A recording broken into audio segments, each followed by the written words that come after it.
I was really flattered I would be replacing Jascha Heifetz, who had been a university professor there. You know Jascha Heifetz, and it was really, and I sat there and thought about it, and I said, if I accept this, I will lose all the incentives I have from being afraid to fail.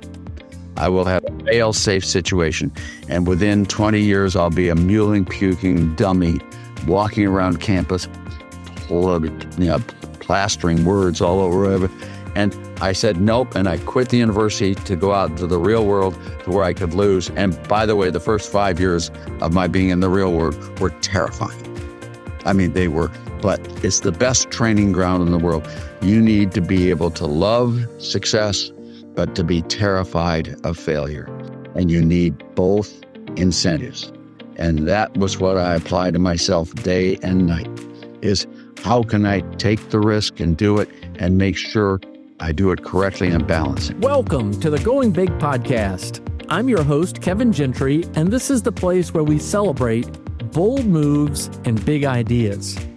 Each week, I sit down with inspiring leaders, entrepreneurs, and change makers who are making a significant impact in their careers and in their communities. Whether you're looking to level up your leadership, pursue your passion, or just get inspired to take your next big leap, this is where those stories come to life. Now, if you're listening on iTunes, YouTube, or anywhere else you tune into podcasts, be sure to hit that subscribe button so you'll never miss an episode. Now, let's dive in to what it means to truly go big. If you could whisper one word to every citizen on earth about their power to create prosperity, what would that word be? Well, ladies and gentlemen, we're going to tackle that today, and we're going to hear about that advice, not from just some big thinkers, but from those who are really the architects of what's possible.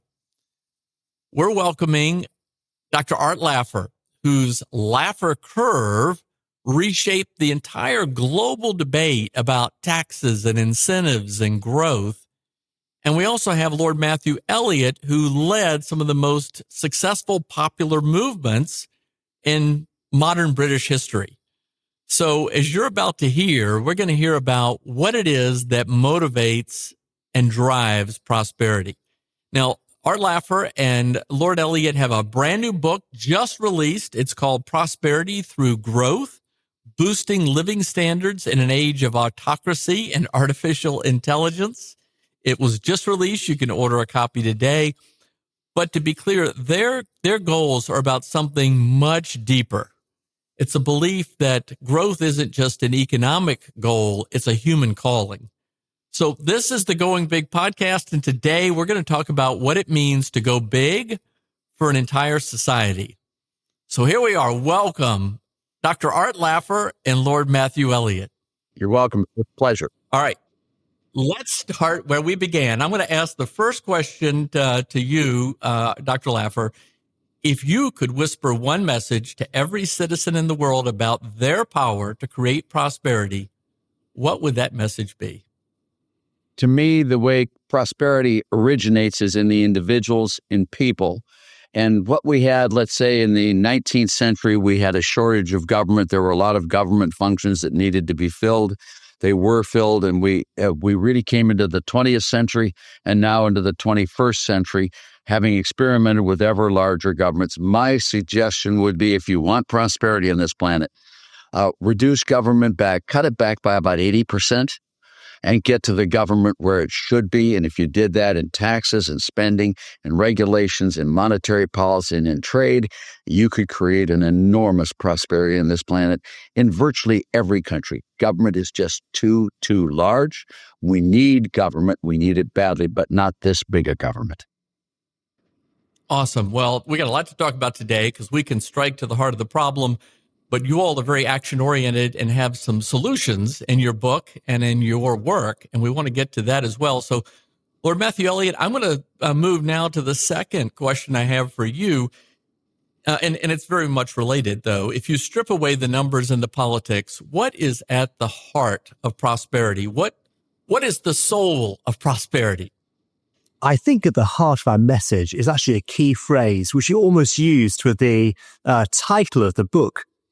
And that phrase is incentives matter. And that's really the core of driving prosperity and driving growth.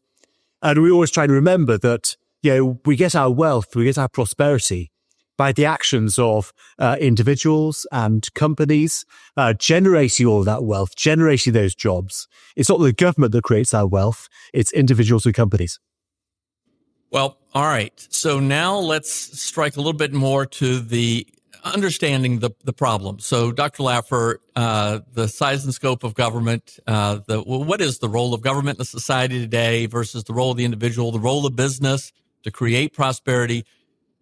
We've seen governments, movements, and even individuals talk about change for a long time. Some of these people have been our heroes. They've talked about it, but ultimately many of them shrink away from being able to really drive the change.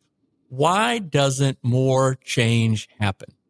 Well, I think the politicians really underestimate the difficulties they're going to have when they come into office. They get elected by throwing out one-liners and cliches and, slogans and all sorts of stuff like that. And then they get in there and see the behemoth that is government that they try to then handle.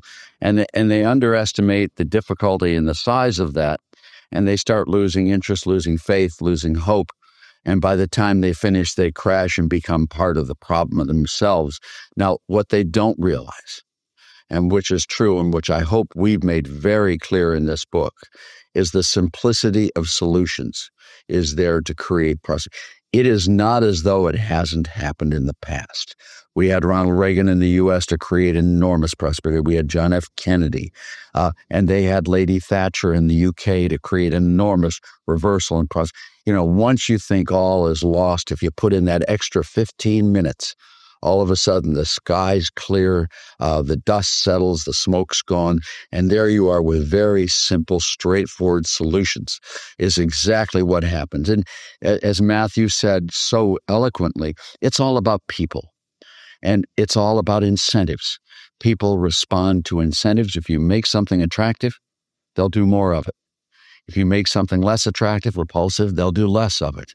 That's all it is in here. And understanding that prosperity comes not from us fighting each other.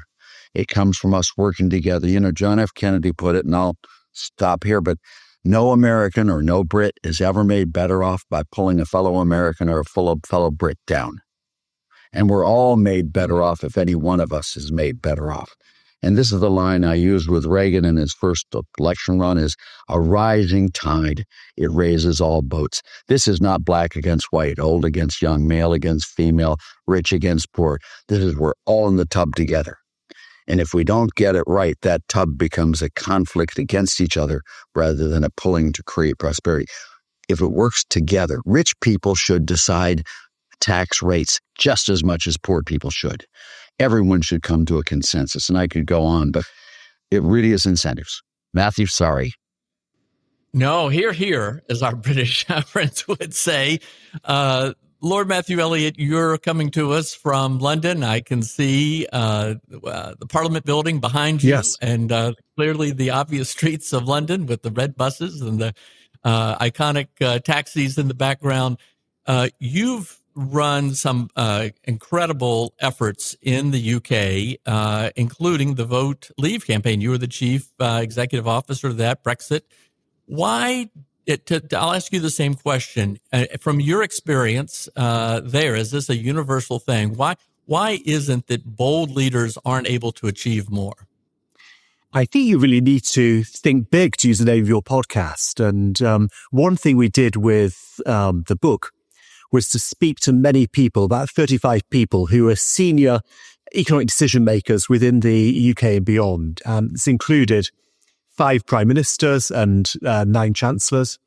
And the one message they had, these were people who had their political careers perhaps in the past, they wish they'd thought more long term. I think too often within modern day politics, you're thinking about what will the media hit be the next day? What will be on the Sunday shows that weekend?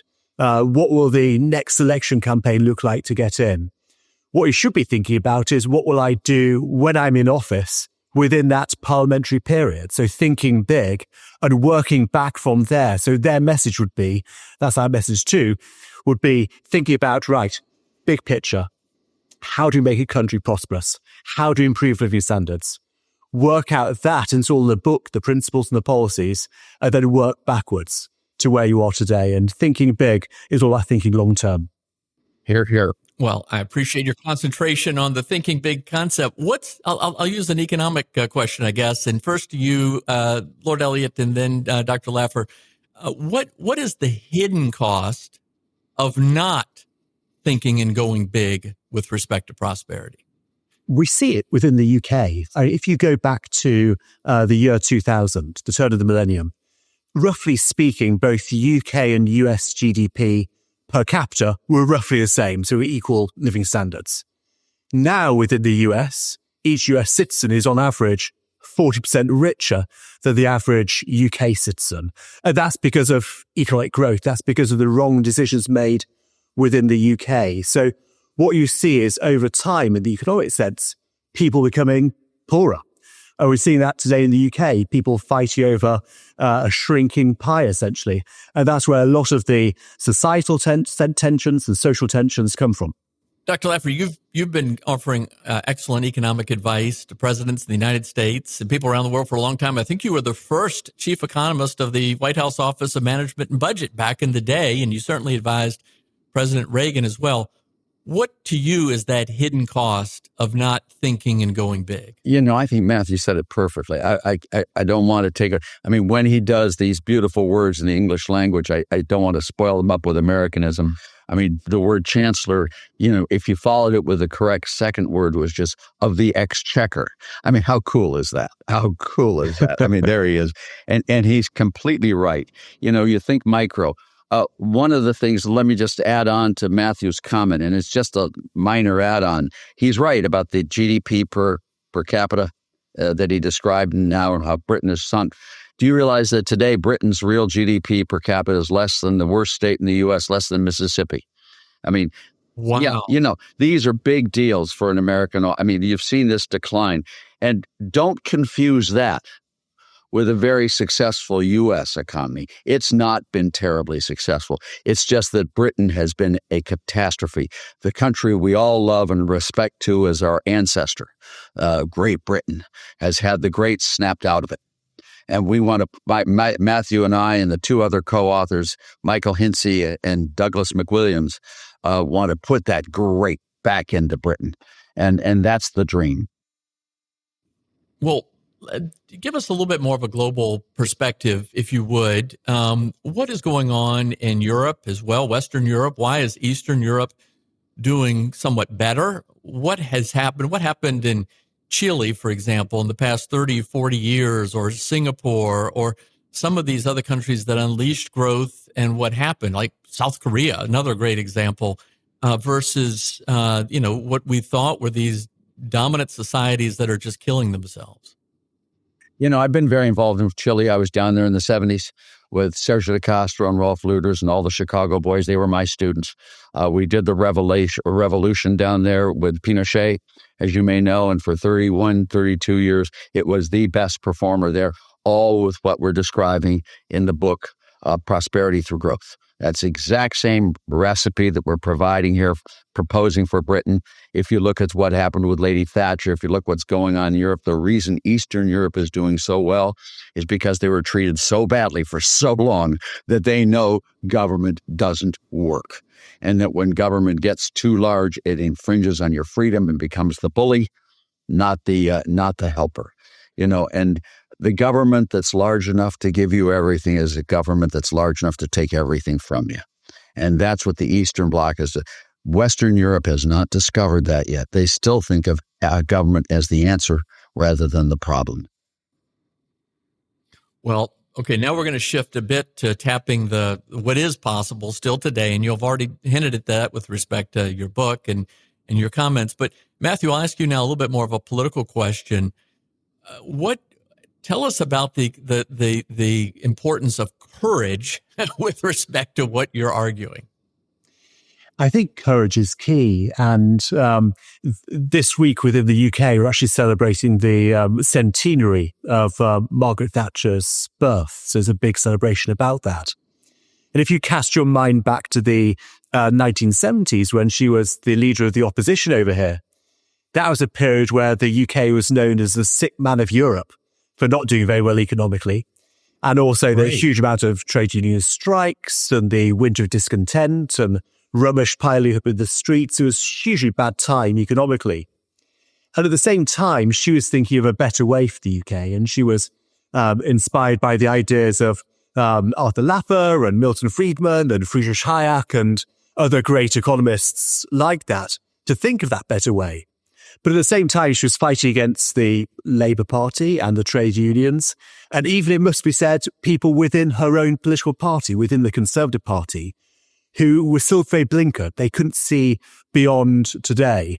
And they didn't have that ambition about going big. And what she was able to do is actually think we need that better way and then provide the leadership for the country. Because often when you look at some of the economic policies that we talk about within the book, sometimes they don't poll very well short term.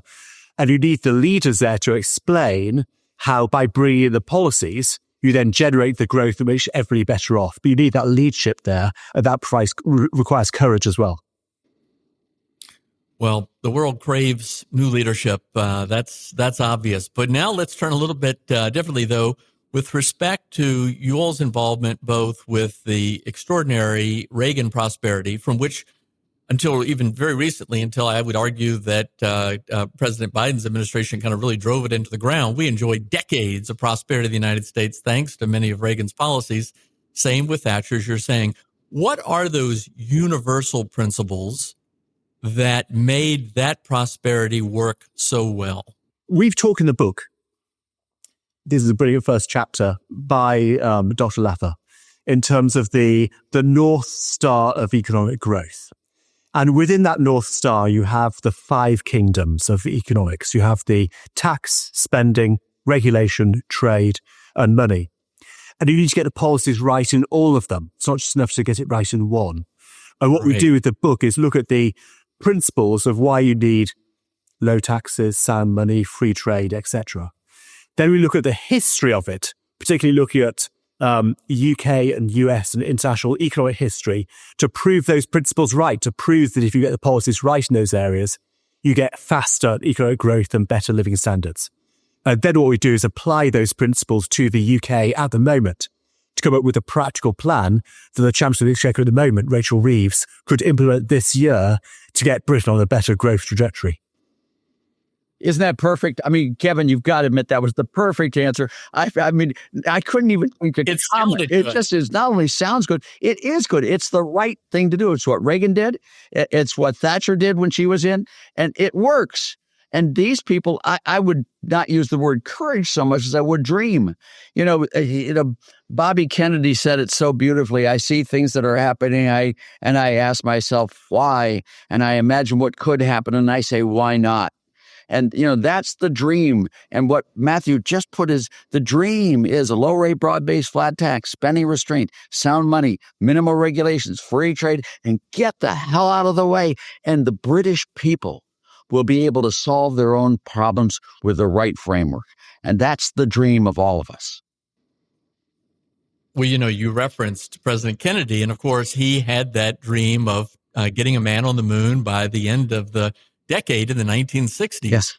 And you needed that goal, that objective, that North Star, as Matthew, as you referenced, that we could all see and work toward. And, we have that expression today, a moonshot. A moonshot is that big, hairy, audacious goal that we can all work toward. Well, now I'm going to take it a little bit more personal to both of you all, because I think this is important for us to all be really inspired by what you're doing today. If you wouldn't mind, tell us a little bit about in your own life where you saw that sort of thinking big, acting big, and courage was key. I don't know exactly how some of those policies came about that Dr. Laffer, you were a part of. And Matthew, I know that you've taken some key leadership roles. Matthew, I'll let you start, and then we'll let Dr. Laffer come in after you. Well, this will be a very minor story in comparison to Arthur's, but I remember going back about 22, 23 years now, and I'd been out of university for a little while, working for an MP, and I basically had the idea of setting up a taxpayer group within the UK. They were inspired by people like Grover Norquist in America and seeing the good they'd done with their groups in the US. And I was there as a young researcher in my early 20s, thinking of how it could be applied to the UK. And I got offered a position as chief of staff to a very senior MP. And I was at that career trajectory where do I take the fork in the road with the Taxpayers Alliance or fork in the road with just being a sort of standard researcher, SPAD, chief of staff and what have you. And I took the step of actually setting up the Taxpayers Alliance. I'm pleased I did, because now the UK has a taxpayer group to actually talk about how you need to eliminate government waste, how you need low taxes. And I was very grateful that 20 years ago when we launched and had our first book out on the flat tax, that Arthur very kindly wrote the foreword to that flat tax book. So it's great to be collaborating again 20 years later on this book. Well, to be fair, the fact that the Taxpayers Alliance is still around, something that you founded, is another nod to your effectiveness as a leader. All right, Dr. Laffer, how about you? Stepping out in courage. I mean, how do you know these ideas? How do you have the confidence that these ideas work to really recommend to a political leader, hey, you got to do this because it's good stuff is going to happen? Well, the way they work is they've worked in the past. I mean, everyone just looks at the past. You asked me about where the greatest prosperity periods were. You get the period of Calvin Coolidge, you get the period of John F. Kennedy, you get the period of Ronald Reagan, you get the period of Donald Trump in the U.S., you get the period of Margaret Thatcher. You can go back. I mean, I don't know if we are cognizant all the time. All this growth stuff started in Britain. There's a guy named Adam Smith over there who did some stuff, and there was some industrial revolution and all of this stuff. And, you can see exactly how all of that happened and got it all together. If you look at the Nobel laureates, the three recent ones selected by the Nobel Committee, all of them are literally on what was it that created the economic growth of the great countries, what they call the hockey stick period there. And all of it was what came together with this wonderful confluence of all of these ideas in Great Britain that created the Industrial Revolution. Then it was launched. And we've seen it happen in microcosms there in Britain with Thatcher. You saw it with Coolidge, where you saw it with Harding and Coolidge. You saw it with Kennedy. You saw it with Reagan. I mean, you've seen these things happen. If it worked in the past, every single time it's been implemented, there's a slight chance it'll work again if we do it. And that's all we're doing is we infer the future from the past, and we look at what did and what didn't work. And, when I look at people, I say, I could give a damn what your opinion is. I mean, I just could give a damn. And you should give a damn what my opinion is. This is about facts, not how we feel, not about opinions. This is about data. And that's what we do in this book. We literally look at these periods that were successful and have, based upon that, recommended what will work in the future if you put it in. And if you have the ability, as Matthew says, to stick to it, go for it, we'll win. And Britain can be. It can be resurrected completely to be the world's leader again. Believe me, they have it within themselves to do it. And our job is just to lay that out on the table, and if they choose it, it's theirs. But it's not for lack of vision that the British people don't recreate prosperity. They've got this book, and they now know how to do it. It's their turn. Go and get it done. Well, here it is, 2025. We have so much data today. And you're right. If we just line this up on a piece of paper, a balance sheet, so to speak, it'd be so obvious country by country. You look in the United States, you compare California and New York to Florida and Texas, and there's no comparison. So let me ask you a question. If you look at countries that have enjoyed such tremendous prosperity, the assumption that it's about natural resources or something like that has been proved. I mean, Singapore or the Netherlands back in the day, or Great Britain, that they did not have a situation like that. What, in your judgment, looking around the world today, what other countries are poised to go big, not just because they're rich, but because you think they're ready? There's an appetite to do the kind of stuff that you all are recommending. Well, one country I visit a lot is Dubai, and Dubai is in the news a lot in the UK. So a lot of Brits are going over there to work, and people see it as being a very oil-rich nation. Actually, within the UAE, it isn't compared to the others. But what they're trying to do there is create a country where they bring together lots of different people in a very creative, entrepreneurial way. And there are aspects of that society that could be questioned, but actually, in terms of their vision of creating a very dynamic country with entrepreneurs, creating money, creating wealth, bringing people together, it's definitely in there. That's inspiring. But I don't think we should be put off. That could be the UK as well.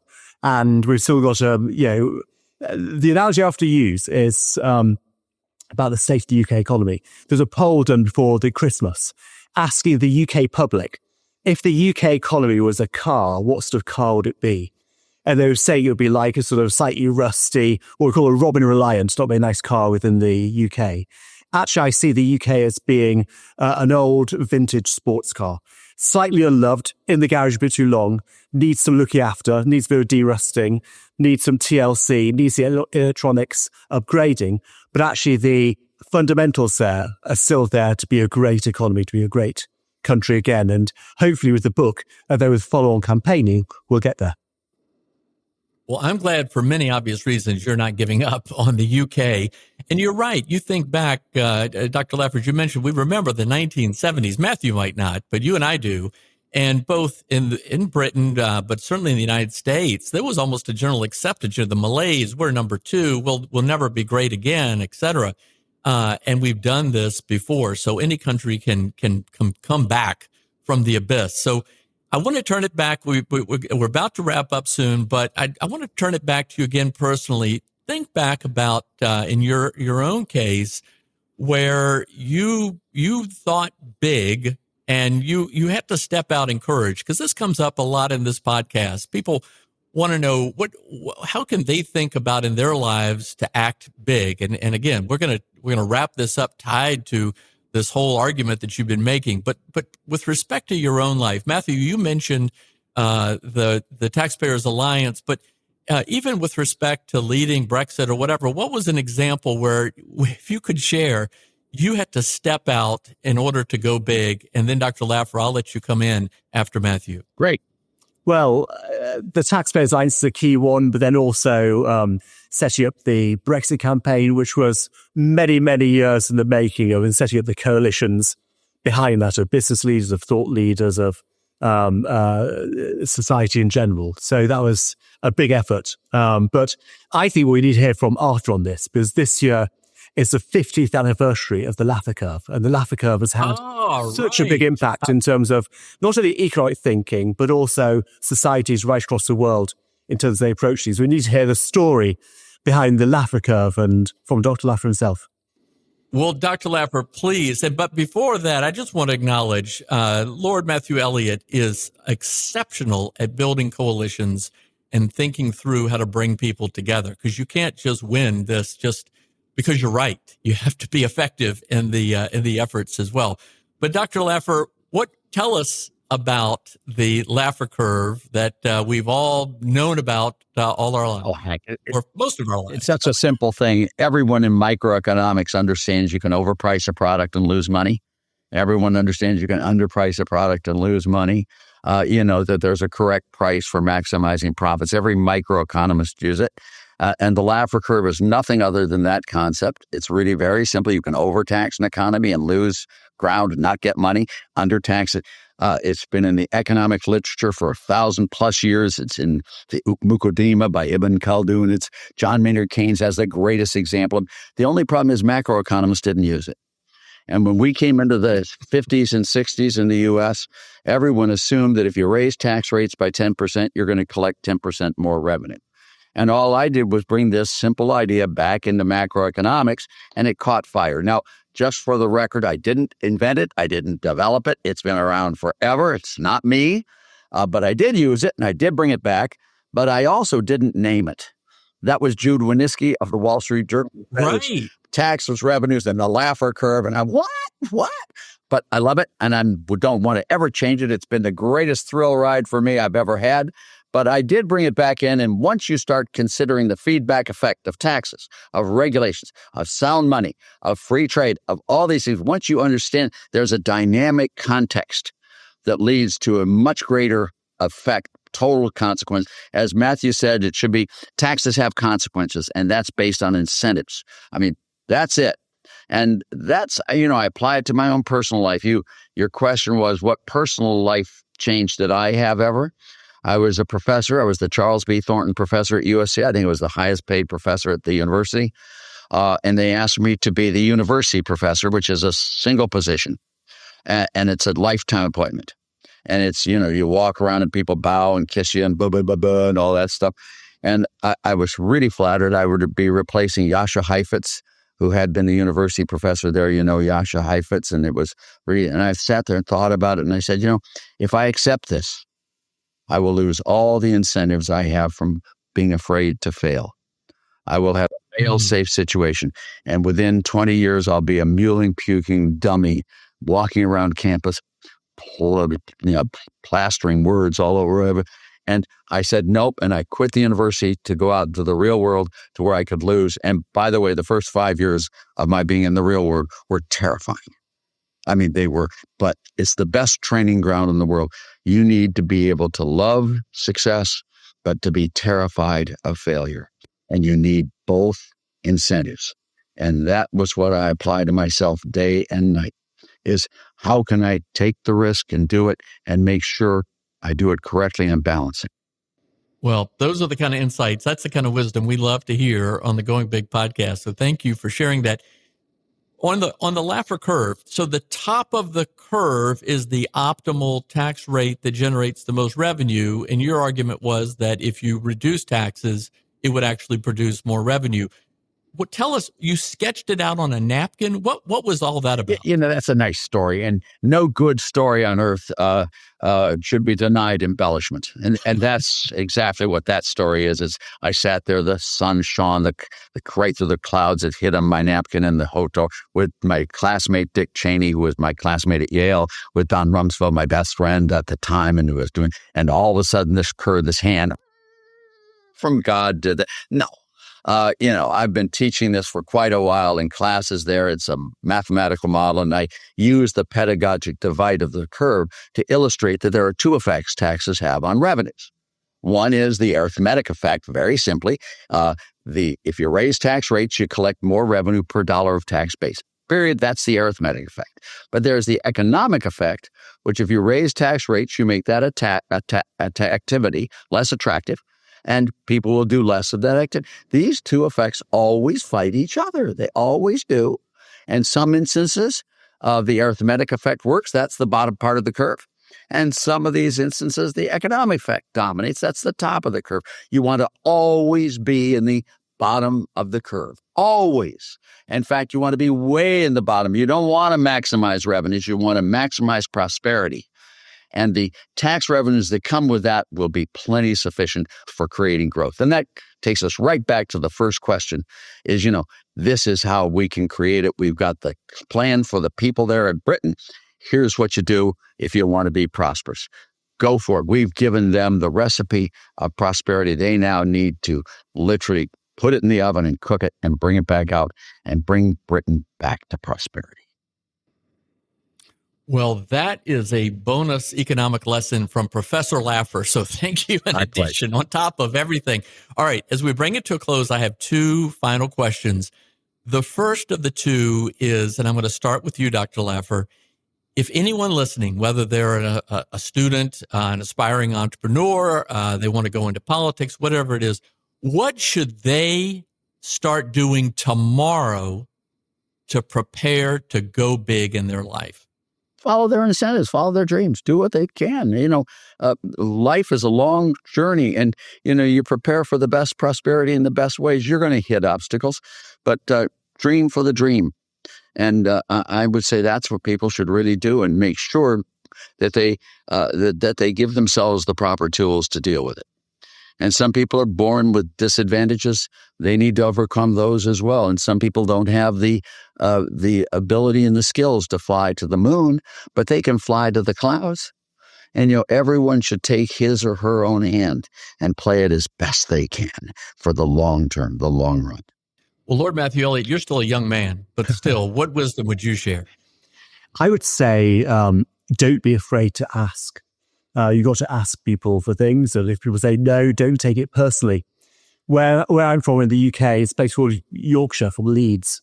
And there's a phrase called shy burns getting out. And to translate that into English, it probably means shy children don't get anything. So you've got to ask. You've got to ask people things. And people, more often than not, are willing to help you out. And can I add to that just one thing? Absolutely. I just hope I'm not making an ask out of myself. There's the Laffer humor. All right. The Laffer Curve and the Laffer humor. All right. Well, to final question is this. If you could put one sentence on a billboard in Westminster, in Washington, any place in the world, summing up what it means to go big and unlock prosperity, what would that sentence be? Lord Elliott, you get the first go, and then Dr. Laffer, you get to close us out. Well, I'm going to talk about human flourishing. And often as free marketeers or people believe in free enterprise, we're accused of knowing the costs of everything and the value of nothing. But actually, the heart of what we talk about is actually creating a society that's really prosperous and actually helping individuals fulfill their potential and flourish.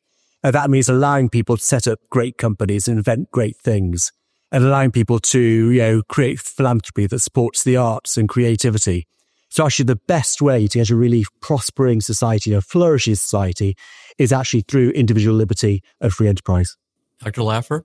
What I'd put on that billboard is if you tax people who work and you pay people who don't work, don't be surprised if you find a lot of people not working. Well said. Well, Lord Matthew Elliott, Dr. Art Laffer, this has been a real treat today. Thanks for being part of the Going Big podcast. Keep going big. Ladies and gentlemen, don't miss this book. Matthew, give a final plug for it. Let us all know the title, where we can all find it just by a quick search, but give a final plug for it. So the book is called Prosperity Through Growth, and it's available on Amazon, out in October, and hopefully it'll be going big. And it offers practical things that the UK can do, but your plan is to offer practical lessons for any country in the world, how they too can adopt and apply these universal principles to go big and enjoy prosperity. That's very true. Split into 3 parts. The first part is all about the principles of economic growth and the North Star and the 5 kings of economic growth. That's really crucial. That's universal right across the world. Then it has how to apply it to the UK economy. But again, there are lessons in that for all countries. Simpler, flatter taxes, for example. Then the third section is the politics of it, what we learned from those prime ministers and chancellors about how to get growth. But again, these lessons in terms of long-term planning, not being buffeted by the short term, they can be applied to any country across the world. Well, thank you again. And you guys, please keep going big. Kevin, thank you. Thanks for tuning in to the Going Big podcast. I hope today's conversation left you feeling energized and ready to tackle your biggest goals. Don't forget to subscribe and leave us a review on iTunes, YouTube, or wherever you listen to podcasts. It really helps spread the word, and it gets these inspiring stories out to more people. You can also find more content, resources, and updates at our website, goingbigpodcast.com. Remember, the only limits are the ones you don't challenge, the limits that you impose on yourself. Keep pushing, keep growing, and above all, keep going big. See you next time on the Going Big podcast.